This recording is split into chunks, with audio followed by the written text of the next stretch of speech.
job is not to know, it's to not know.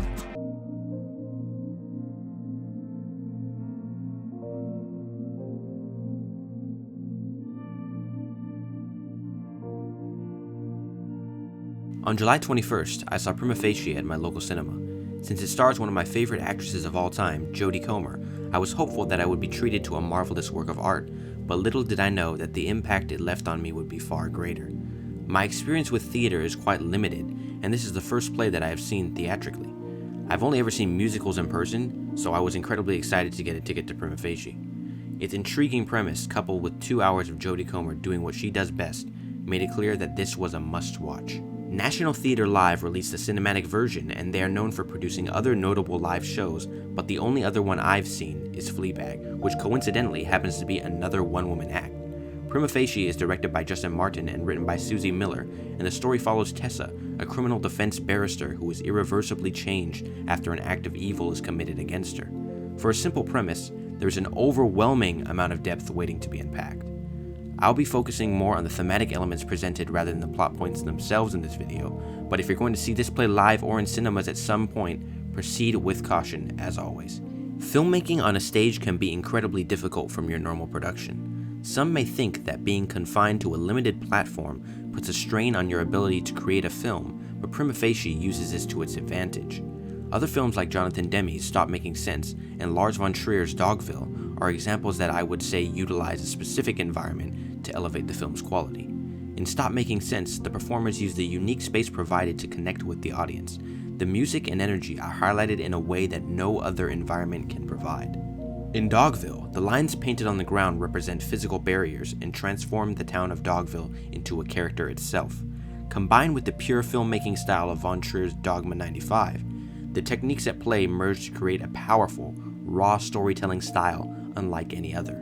In all of these films and shows, the minimalist aura of the stage brings only what needs to be displayed to life, adding nothing extra or unnecessary. In Prima Facie, Jodie Comer's Tessa is obviously the only person who manipulates the surroundings during the show, and her actions are accompanied by light and water effects. Her demanding on-stage presence makes it easier for the viewer to be engaged from the get-go, and the tight, intricate stage space correlates with the rapid-fire dialogue. Jodie's presence alone brings the energy to the table, keeping you on your toes and leading you to constantly soak up information. Every action is calculated, and director Justin Martin's simple framing choices build up to something greater. When watching a play in person, you can direct your attention to any area that you desire, while a film performance forces you to take in the perspective of either the character or the director. Martin's skills shine by allowing the viewer to latch onto what matters, making it tough to break focus. Musical artist's self-esteem score accompanies the direction superbly as well, and the rhythm of it exactly aligns with the dialogue. Having seen Jodie Comer's filmography, I and many others would agree that she is one of the most talented working actresses today. From her serious and nuanced performance in Ridley Scott's The Last Duel as Marguerite de Carouge, to her vicious and comedic performance as Villanelle in Killing Eve, her range is truly remarkable. However, I was completely blown away by her performance as Tessa. Her line delivery is on point, each mannerism is calculated to the max, and the wide array of emotions she displays all contribute to one of the best performances I have ever witnessed across any art form. From an objective standpoint, it is remarkable how she practically takes zero breaks while speaking, and she still manages to make no mistakes. Her performance is the crux of the show, and when the play makes its debut on Broadway, there is no doubt that her powers will be at their height. When the play begins, we are immediately transported to Tessa's stream of consciousness. An endless spree of information is thrown at the audience. We learn about her family, her work life, and the thoughts she has about the people around her. Since Tessa is a barrister, a good amount of legal jargon is used in her dialogue, and coming from someone who knows nothing about the UK legal system, it is easy to follow as long as you devote your full attention to following the quick pace of the play.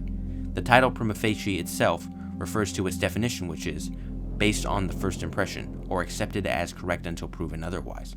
It is metaphoric for a wide array of reasons, the first one being Tessa's view of the very system she dedicates her life to. Another interesting perspective to take in is that our initial perception of her is unlike how the characters that she describes to us view her. We only know Tessa herself and those around her from her own description of them, and since we can read and listen to her exact thoughts, it is quite easy to tell that she's an upstanding individual who the audience should believe in. Tessa has a hopeful and optimistic view of her position at work and the legal system overall, and she has a plethora of experience working in cases surrounding sexual assault. Her talents reside in her deep pool of systematic knowledge and her innate ability to cross-examine those at the stand. These both ultimately result in the dismantling of the opponent's case if she is successful. It is evident that she is one of the best at whatever she aims to achieve, as demonstrated by her success at university and in the workforce. Her confidence lies within the system and how its supposed foundation on justice and truth will cause all wrongdoing to falter.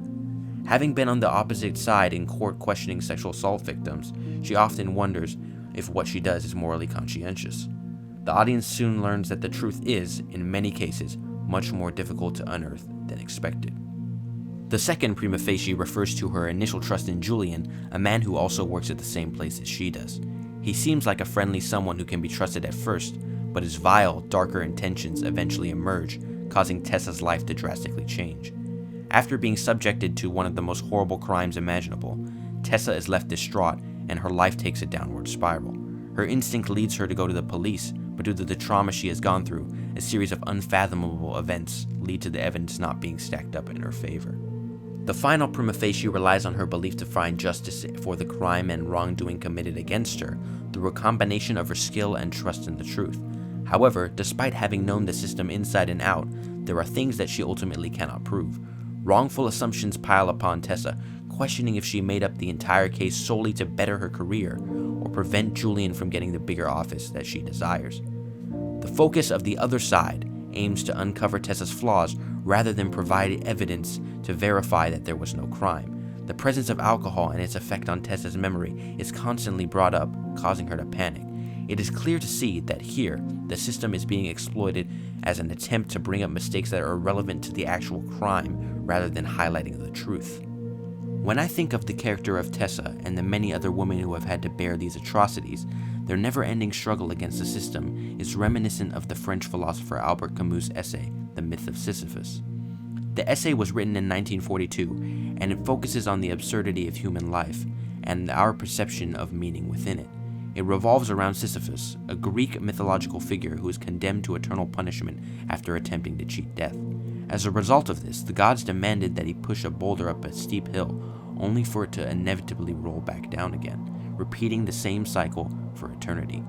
Camus argues that the never-ending effort of Sisyphus is a metaphor for mindless tasks that humans are subjected to, stating, "The workman of today works every day in his life at the same tasks, and this fate is no less absurd.